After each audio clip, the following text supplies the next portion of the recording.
Nosotros José María Luna, socio de Luna Sevilla Asesores Patrimoniales. José María, muy buenos días. Muy buenos días. Bueno, ¿cómo ves la fotografía? Parece que se van alejando nubarrones. ¿Son suficientes? Porque, aunque dice Bank of America esta mañana que ya está entrando flujo a los fondos de inversión, parece que en España no se está viviendo la misma fotografía, ¿no? Bueno, sigue habiendo flujo de entrada, sobre todo en la parte más defensiva, ¿no? de los productos, de los fondos de inversión, sobre todo la parte de monetarios, en algunos casos también fondos a vencimiento, la parte de renta fija. Lo que falta en el caso español es que se vaya animando mucho más las entradas en la parte de mixtos y de renta variable.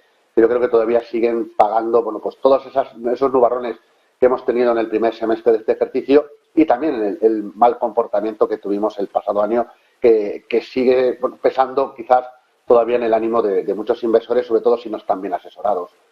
La fotografía en estos momentos realmente lo que se queda es, se va despejando esas variables de ruido que tanto preocupaban a los inversores, ¿no? Sobre todo a nivel internacional. Estaba la parte de la negociación en el techo de la deuda, un escollo que se ha vencido, que se ha conseguido, pues derrumbar, de alguna manera, por así decirlo, con lo cual una inquietud menos que tenemos, y eso evidentemente anima tanto a la parte de renta variable, pero también a algunos otros mercados, incluso de deuda. Por supuesto, está también el tema de la inflación, gran caballo de batalla. Yo creo que es una de las variables muy a seguir. En este caso, pues lo que se está viendo es una tendencia clara de desinflación, aunque preocupa, y lo hemos visto en el caso de Europa, la inflación subyacente, que ahí tarda mucho más en moderarse. Incluso puede haber capítulos o países en los cuales vemos cierto repunte en la misma. Y quizás el foco, aparte de estar muy centrado hoy por hoy en la inflación y lo que vayan a hacer los bancos centrales, aunque todo parece o apunta a que la Reserva Federal norteamericana probablemente en este mes de junio, pues tome la decisión de pausar la subida de tipos, y queda cada vez más claro que el Banco Central Europeo le puede quedar una o dos subidas. La preocupación, el foco para el medio plazo va a ser el crecimiento económico. Si el crecimiento económico a nivel mundial puede seguir siendo, gozando de una buena salud, o en cambio el aterrizaje que muchos pronostican, pues es un aterrizaje mucho más duro. La realidad es que ahora mismo, con ese contexto, a nivel táctico, yo creo que una clara apuesta sigue siendo la renta variable, pese a lo que decíamos al principio de que muchos inversores pues prefieran estar en posiciones mucho más defensivas en la parte de fondos de inversión. Yo creo que el mercado, el hecho en sí de que se hayan, hayan despejado esas variables de inquietud, esos muros de preocupaciones, sin duda alguna, una buena estrategia es contar con determinados mercados de renta variable. Claramente lo estamos viendo en el caso de Estados Unidos, sobre todo con fondos con una orientación más growth, también en el caso de la renta variable europea.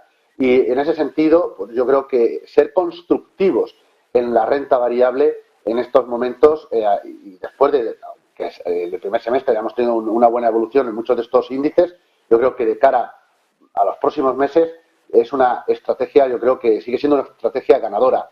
Por supuesto, también contar con liquidez, sobre todo en la parte de fondos de deuda de muy corto plazo, determinados fondos de retorno absoluto, porque probablemente la volatilidad volverá, sobre todo, insisto, por ese tercer foco de atención que es el crecimiento económico, y eso podría dejar oportunidades de inversión, tanto la parte de deuda como la de bolsa, y poderla sin duda alguna aprovechar. Pero creo, insisto, que es momento de ser constructivos en renta variable, sobre todo la parte de Estados Unidos y también la parte de Europa y Japón, que también se ha ido animando, sobre todo después de los últimos datos económicos.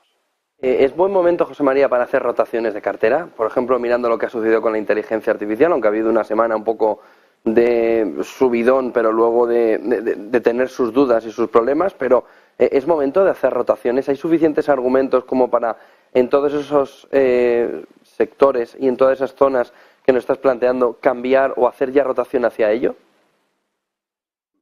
Habría sido el momento de haberlo hecho hace a unas semanas más atrás, ¿no? Cuando, por ejemplo, apuntamos precisamente ir rotando hacia fondos más growth con presencia en tecnología.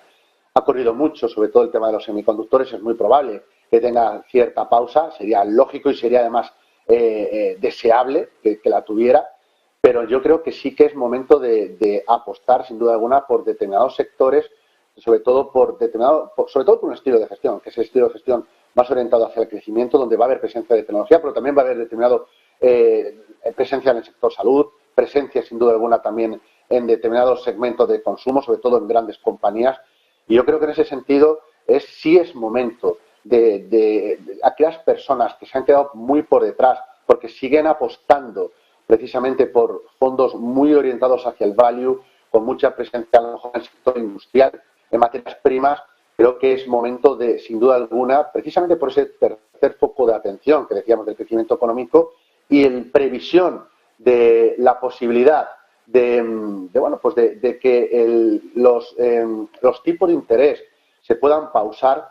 Creo claramente que sí que es momento de tener más presencia de sectores o de estilo de gestión más de crecimiento, que yo cuando veo o analizo las carteras de muchos inversores veo que adolecen precisamente de una nula presencia en los mismos, y eso hace que las carteras pues tengan un comportamiento muy diferente a la que están teniendo los distintos índices de mercado, con lo cual, aunque se llega algo tarde, pero sí que todavía se está a tiempo dentro de este contexto donde hay una enorme dispersión, no lo olvidemos, es decir, el S&P 500 es el comportamiento que está teniendo, pero gracias al comportamiento de un determinado grupo selecto de compañías.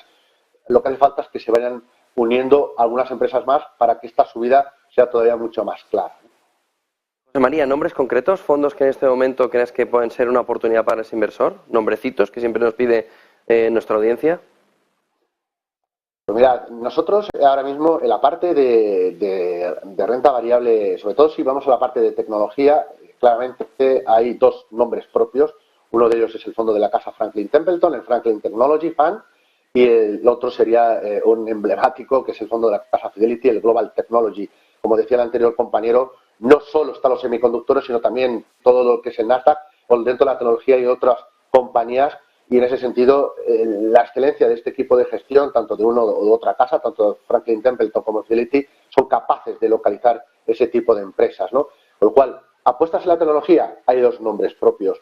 Si queremos algún fondo de renta variable internacional con ese cierto sesgo growth, a nosotros nos gusta mucho el fondo de la casa Nartes, el Nartes Capital, presencia no solo de tecnología, sino también de otras compañías que forman parte de otros sectores, pero con esa orientación, ya digo, de calidad y growth. Por supuesto, el fondo de la casa Capital Group, el Capital Group New Perspective, es una idea interesante. O si uno quiere un fondo quizás no tan de sesgo growth, pero sí con presencia de tecnología, pero también, por ejemplo, con alguna posición en banco, también en consumo básico, y como comentaba hace un momento, con presencia de Japón, claramente a nosotros nos gusta mucho un producto de la casa de Janus Henderson, el Janus Henderson Global Sustainable Equity, que elige además compañías con criterios de sostenibilidad. En la parte de renta variable europea, dos nombres propios. Uno puede ser el fondo de la casa GAM, GAM Continental European Equity, y también el producto de la casa de Degroof Petercam, el de PAM European Equity Sustainable. De nuevo, la palabra sostenibilidad que no está reñida con la rentabilidad. Y luego, para aquellos inversores más defensivos, pues diría tres nombres propios. ¿Sabes que estoy dando muchos nombres? Pues tres nombres propios. La parte muy, muy defensiva, seguimos apostando muy claramente por el DWS Floating Rates Note. Los tipos de interés de muy corto plazo en Europa siguen repuntando, con lo cual es una clara apuesta. Otra idea es el fondo de retorno absoluto de la casa Leva, el Leva Absolute Return Europe Equity, dentro de las apuestas de Europa, pero apostando por esa dispersión. Y de nuevo, un todo camino como puede ser el Dunas Valor Flexible, dentro de la casa española de Dunas Capital. También es otro producto, sin duda alguna, que puede y que está aportando valor en el actual contexto. Con lo cual, sí apostar por renta variable, sin olvidarnos de la parte más defensiva, en la cual tenemos que estar con dos ideas. Una, la flexibilidad, otra, en la cautela, sobre todo en los tramos más de largo plazo, con lo cual apostar por los tramos más de corto. Pues muchísimas gracias por toda esa fotografía, José María Luna, socio de Luna Sevilla Asesores Patrimoniales. Buen día, buen fin de semana, buen negocio, José María. Buen negocio y buena semana a todos. 9:36 de la mañana, clave sostenible del día de la mano de Naturgy.